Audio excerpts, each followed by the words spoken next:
Comment se détruire à petit feu? Bonjour à vous, c'est Paul et bienvenue dans cette nouvelle vidéo. Aujourd'hui, donc, nous allons voir comment la plupart des personnes arrivent à s'auto-consumer tout seul et à se brûler, à se détruire à petit feu. Alors, si vous avez vu ma précédente vidéo qui parlait de la citation de Jean-Claude Van Damme, qui était « Il ne faut pas écouter les bruits du monde, mais plutôt le silence de son âme », pour expliquer brièvement cette vidéo, en gros, il ne fallait pas écouter les autres, mais plutôt s'écouter soi-même. Sauf que le problème, c'est que si vous avez appliqué ça, vous avez peut-être rendu compte que si vous prenez conscience de vos pensées, si vous prenez conscience de votre discours intérieur, vous vous êtes peut-être rendu compte que quand vous loupez quelque chose, quand vous ratez quelque chose, quand vous faites tomber quelque chose, quand vous faites quelque chose de mal, il y a moyen que vous vous êtes répété dans votre tête les choses suivantes. Je suis trop débile, ou alors je suis trop maladroit. Comment j'ai pu faire une chose pareille? Bon sang, il n'y a que moi pour faire ça en fait. Ah mais je suis trop nul, j'y arriverai pas. Moi, j'en suis pas capable. Enfin, c'est pas pour moi, ça. Enfin, en plus j'ai des kilos en trop, putain, je suis moche. Ah, en plus ce grain de beauté là, il est pas beau, je m'aime pas.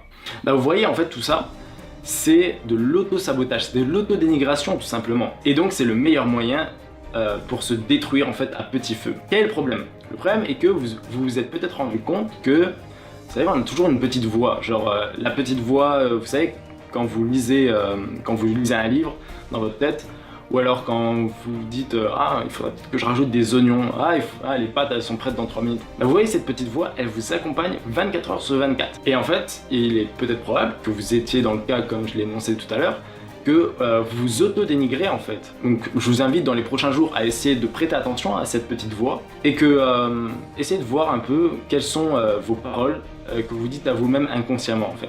Et en fait le problème c'est qu'il y a beaucoup de personnes qui, donc comme je disais, s'auto-sabotent, s'auto-dénigrent. Donc c'est un discours intérieur négatif, qui n'aide pas en tout cas. Et comme je l'ai dit dans ma vidéo le pouvoir de l'attention, je mettrai la vidéo sur une fiche, vous pouvez cliquer sur le i en haut à droite. D'ailleurs je mettrai aussi l'autre vidéo de Jean-Claude Van Damme aussi, également dans la fiche. Vous avez juste besoin de cliquer sur le petit i en haut à droite et vous verrez les deux vidéos.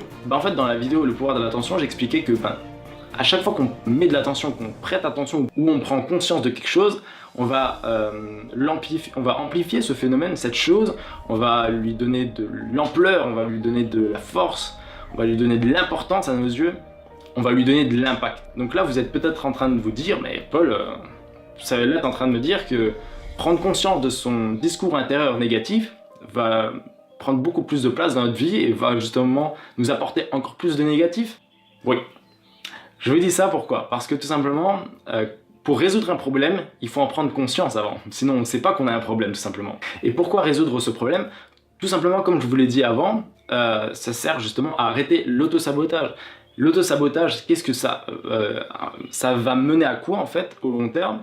Si vous vous répétez tout le temps « je suis pas capable, je suis qu'un idiot, je suis que maladroit, etc. » D'ailleurs, c'est probable que ces pensées vous ont été dites dans votre passé. Tout ça va entraîner... Tout ça, votre cerveau l'entend. Et en fait, tout ça va entraîner une baisse d'estime de vous.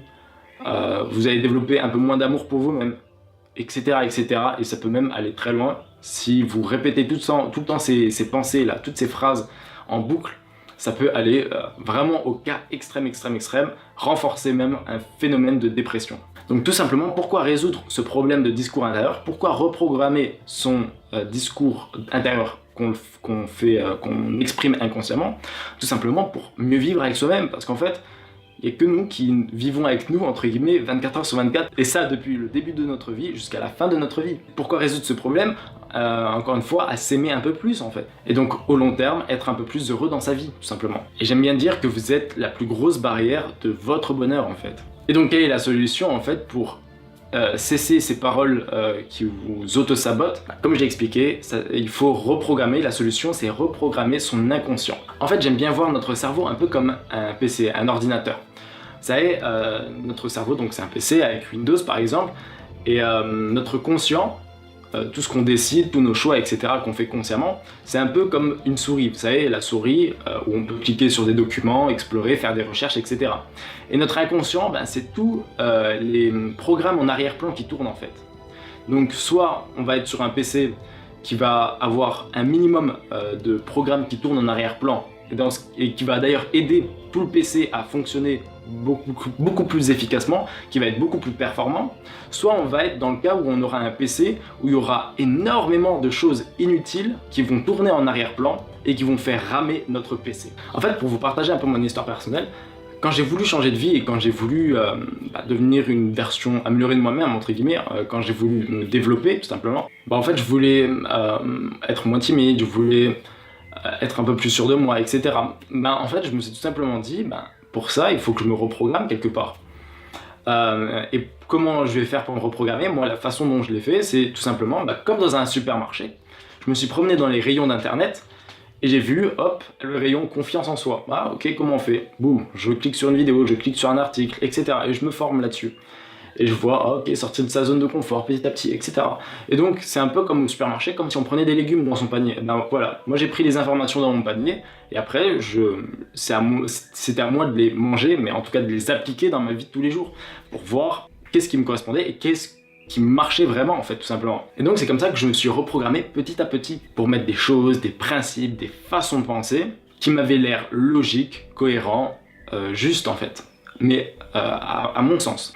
En fait, il y a aussi un autre truc que j'ai oublié de vous dire, c'est que pour se reprogrammer, pour reprogrammer son inconscient, il faut un prérequis. C'est l'accepter consciemment. En fait, c'est un peu comme sous état d'hypnose. Si vous êtes sous état d'hypnose et que par exemple le gars qui vous a hypnotisé vous dit très bien, maintenant ouvrez la fenêtre et sautez et suicidez-vous, vous n'allez pas réussir à le faire. Pourquoi? Parce que votre système inconscient vous bloque parce qu'il sait qu'il y a un danger. Pour sauter de la fenêtre, il va falloir être conscient qu'on a envie de le faire. C'est totalement contre nature de notre corps et de notre cerveau de mettre fin à ces jours. Notre corps et notre cerveau est là pour nous faire survivre, pour vivre tout simplement. En fait, pour se reprogrammer, pour reprogrammer son inconscient, il est très important d'accepter une idée, un principe, une façon de penser qu'on accepte consciemment. Si on refuse consciemment et qu'on trouve que le concept est totalement illogique, il va pas pouvoir s'inscrire en nous. Donc il n'y a pas de souci à faire avec ça. Certes, on peut influencer des façons de penser, on peut influencer la manière dont on présente quelque chose, mais l'essence même de l'information, l'essence même de la façon de penser ou quoi que ce soit, si vous ne l'acceptez pas consciemment, elle va jamais s'inscrire inconsciemment dans votre esprit. Donc très important, accepter une façon de penser, quoi que ce soit, consciemment pour l'inscrire inconsciemment en soi. Et bien sûr, consciemment, on va chercher des façons de penser, etc., des méthodes, des clés qu'on trouve justes selon nous, qu'on trouve cohérentes, qu'on trouve logiques, qu'on trouve bénéfiques pour notre propre personne. Pour vous donner quelques chiffres, 90 voire 95% serait le pourcentage de l'activité de notre cerveau inconscient. Et seulement 10 à 5% représenterait l'activité consciente de notre cerveau. Et d'ailleurs, un autre chiffre, on aurait en moyenne un peu plus de 60 000 pensées par jour. Donc imaginez sur 60 000 pensées, bien sûr c'est une moyenne, mais imaginez sur 60 000 pensées, vous avez seulement 5 à 10% de contrôle conscient en fait, consciemment dessus en fait.